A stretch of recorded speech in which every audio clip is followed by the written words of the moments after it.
I'm Andrew Huberman, professor of neurobiology and ophthalmology at Stanford School of Medicine. I'm also the host of the Huberman Lab podcast, a weekly podcast focused on science and science-based tools for everyday life. Today, you're going to learn about practical tools for optimizing your morning routine. So without further ado, practical tools for optimizing your morning routine.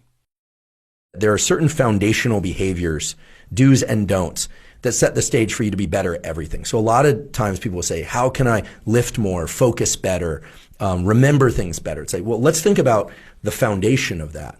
And that's always going to come back to two elements, and that's sleep and what I call non-sleep deep rest.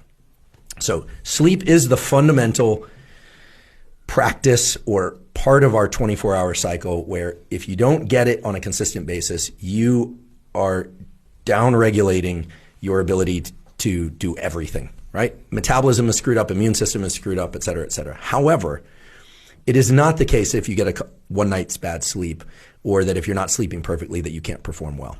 But let's talk about sleep and just because I think it's important. The goal for most people, unless you're pulling vampire shifts on deployment or you're a shift worker, and thank you shift workers, we'll talk about shift work, you should try and get really good sleep 80% of the time. 80% of the nights of your life. The other 20%, I hope you're not getting good sleep for good reasons that you enjoy. But the point is that there are a couple things that you can do. First of all,